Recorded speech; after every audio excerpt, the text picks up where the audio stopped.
Hello, friends and family. I don't know if you are like myself. I am missing people a lot, missing you all a lot, getting to see you, getting to see people, getting to breathe on them, all the things that we normally can do. Um, I'm also quite tired of these gray, chilly days. Looking forward to some sunny weather, hopefully coming up in the future. Um, in light of that, I'd like to reference a short, somewhat silly video that I did a few days ago on complaining. And I want to take that passage that I looked at in Numbers and extrapolate a little bit on that in a more serious manner. Now, something that I'm struggling to do is to look at the camera, the manner that I'm recording. There's a screen, and the camera is just a little round dot. So I am currently looking at a little round dot. So if it looks like I glance away from looking at you, it is because you are a dot, and a dot is not particularly interesting, and a screen is significantly more interesting. So if that happens, that is the reason for that. So um, the passage I want to dive into first is Numbers 11 verses 4 through 6. So let's dive into that. I'm going to pull it up on the screen. So if anybody would like to see it, they will be able to do so. Numbers 11 4 through 6. The context of this, got the people of Israel. They've just been freed from Egypt. They were slaves in Egypt for over 400 years. Incidentally enough, maybe at some point in the future we can talk about some of the reasons why they might have been enslaved, but they're enslaved. And 400 years is a long time. Think about America. Right now it's in 2020. Imagine if you and your family and your people had been enslaved since the 1600s and are only now being freed. It's a pretty big deal. And as they travel out into the wilderness, their food starts to run low. Now they've got a choice. They've just seen God break the power of one of the greatest powers in the world, that is Egypt. And they can trust in that, in his power and his ability to protect them, to satisfy them, to keep them, or they can complain. And lest we be too hard on the Egyptians, I think it's important that we realize that they responded much like we tend to, and that is they immediately begin to complain. So let me read Numbers 11, 4 through 6, just a few verses. Now the rabble that was among them had a strong craving. They were hungry, tired of being out in the desert. And the people of Israel also wept again and said, "Oh, that we had meat to eat. We remember the fish we ate in Egypt that cost nothing, the cucumbers, the melons, the leeks, the onions, and the garlic. But now our strength is dried up, and there is nothing at all but this manna to look at." So a couple thoughts to take from that passage. First, they are in the desert, and they had a strong craving. Now in this context, one of the biggest needs that they have is hunger, thirst, etc. But the fact is that the people are in a spot where they don't feel satisfied, where they feel like life isn't going the way that they want it to be. They're out in the desert, and I think it's somewhat relevant. I think there are a lot of parts in our lives where we don't feel satisfied. We don't feel like life is doing what we want it to do. But also, especially now, we're all stuck at home. We're all separated from each other.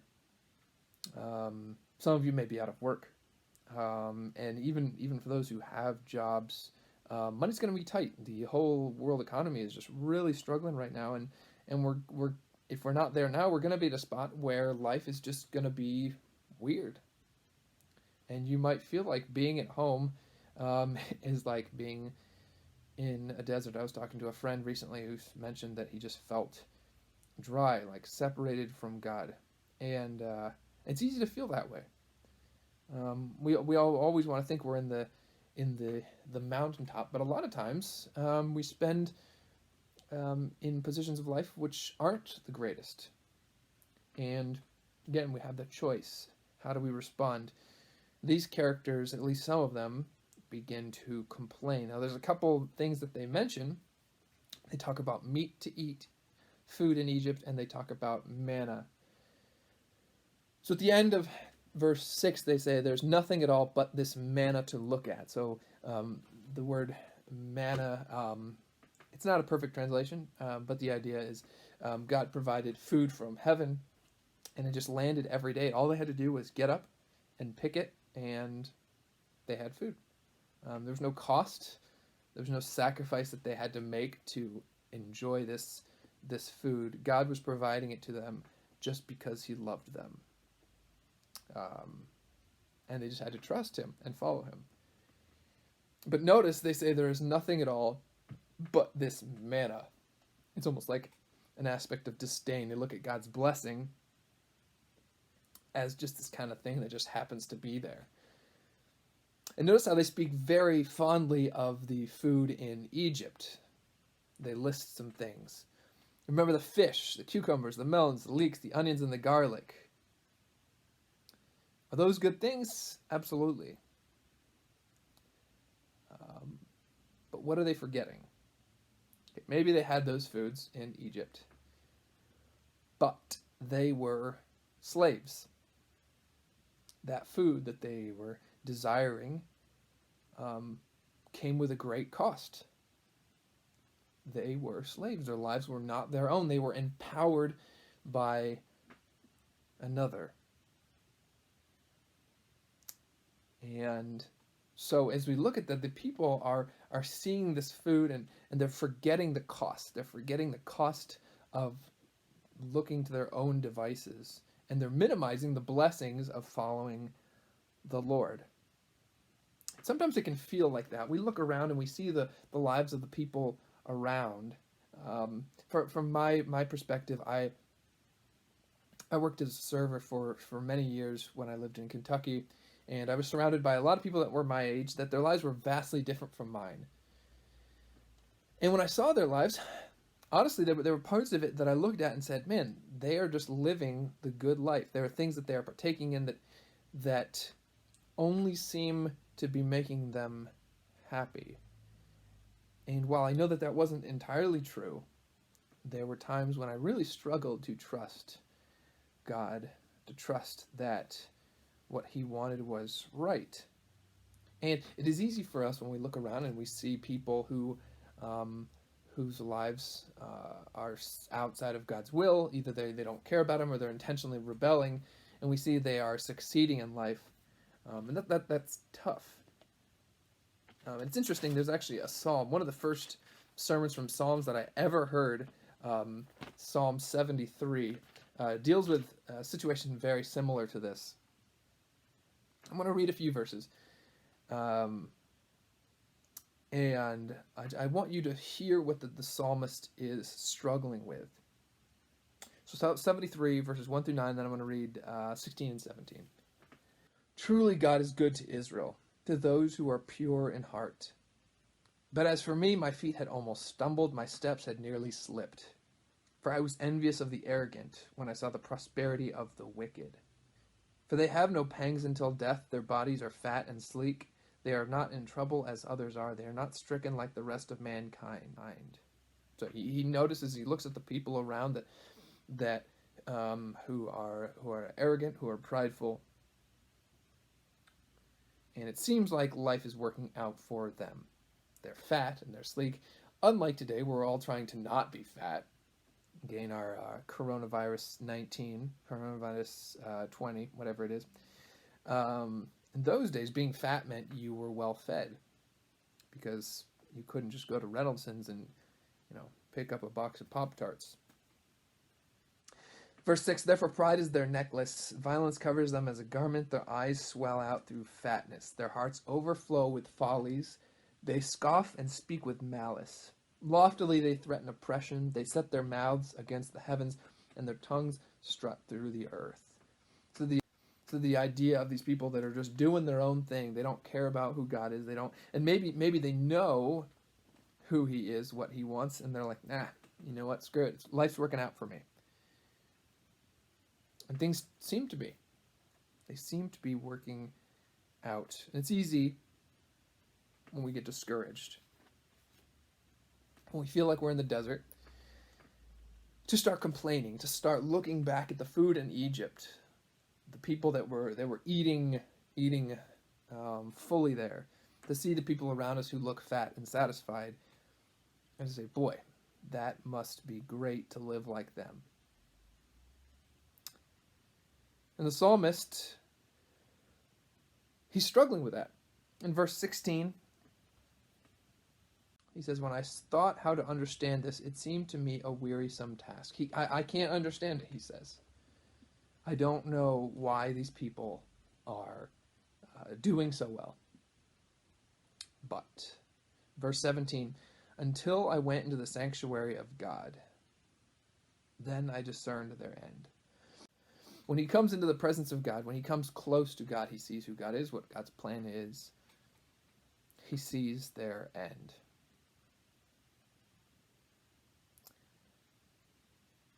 It's funny how even when we have almost unlimited time, it is still, at least it is for me, difficult every day to want to spend time with God. So many other things come into my mind, cloud my desires, and some of them are good things even. But when that happens, it is so quick and easy that we drift from God, we drift from God's presence, we forget him. And so many times there have been points when I've been just kind of corrected and brought back to my senses, and I draw close to God. And it's amazing as I do that, my mind changes and I start seeing things differently. The psalmist here, he's confused and tired by the way that the world works until finally he comes into God's presence, is drawn close to God, and he understands their end. He sees the people eating the meats of Egypt, the food of Egypt. They laugh, they seem satisfied, and they don't even know that they're enslaved. It is easy for us to look around and to forget that the lives pursuing all these other things, maybe good things, maybe bad things, lead to slavery. And only through drawing near to God can true freedom happen.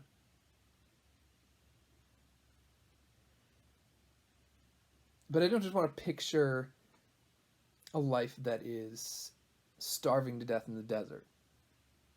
Because the Israelites, even though they didn't have everything they wanted, they were being taken care of every day. So I want to go back to one last passage. I'm going to go to Deuteronomy. Deuteronomy 8. Deuteronomy 8.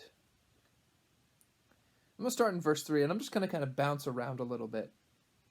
This is a chapter I would encourage you all to check out. Obviously, this is written to Israelites. We are not Jewish. But the principles that we can learn about God, I think, are well applied to our lives. Verse 3, and he humbled you and let you hunger and fed you with manna, which you did not know, nor did your fathers know, that he might make you know that man does not live by bread alone, but man lives by every word that comes from the mouth of God. God says, I let you be hungry and I fed you so that you would learn that it's not those things that are going to satisfy you. The food in Egypt, the pleasures of this world, the possessions of this world are not the things that are going to satisfy you. I am the one that will satisfy you, he says. And it's interesting. That's such a simple concept. We know the phrase, man does not live by bread alone. That's pretty popular in our culture. But we forget that. I forget that. Yeah, I think, well, if I can just invest this much more money, I'll be happy. If I can get this bill paid off, I can be happy. If I can have this friend, I'll be happy. And those things might be good things, but that is not how we are satisfied. That is not how we are filled. Our satisfaction, our life, comes from knowing God and following him. Verse 4, your clothing did not wear out on you, and your foot did not swell these 40 years. Verse 7, for the Lord your God is bringing you into a good land, a land of brooks of water, of fountains and springs, flowing out in the valley and hills, a land of wheat and barley, of vines and fig trees and pomegranates, olive trees and honey, a land in which you will eat bread without scarcity, in which you will lack nothing, a land whose stones are iron, and out of whose hills you can dig copper. And you shall eat and be full, and you shall bless the Lord your God for the good land he has given. So I want to just contrast that with where the Israelites were before. Even in the time when the Israelites were in the desert, God was taking care of them. Yes, they hadn't arrived in the promised land yet, Palestine today. But even then, God was providing food, He was providing water, clothing, He was taking care of them, and He was leading them to something that is better, the good land. And I think that's something that we need to be reminded of today. All this food that's listed here, these are things that are so much greater than what the Israelites had left. They were good foods, beautiful place to live. But it didn't come with the condition that you would be a slave. The food in Egypt may have been great, but came with it slavery. The satisfaction that God promises is satisfaction that goes along with freedom.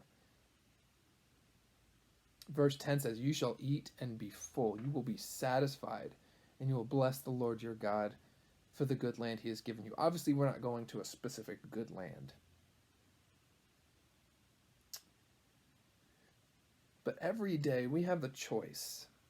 And I think we see it more when we are by ourselves, when we're away from each other. Every day we have the choice. There is beauty, there are promises of satisfaction all around us. To whom will you listen? Right now, maybe there are parts of your life that aren't satisfying, that you don't like. Maybe you have family members that are struggling, that are dying. Maybe your life isn't where you want it to be. Maybe money is tight. I don't know. First of all, God has promised to take care of you, to care for you, to satisfy you, even in the midst of this time.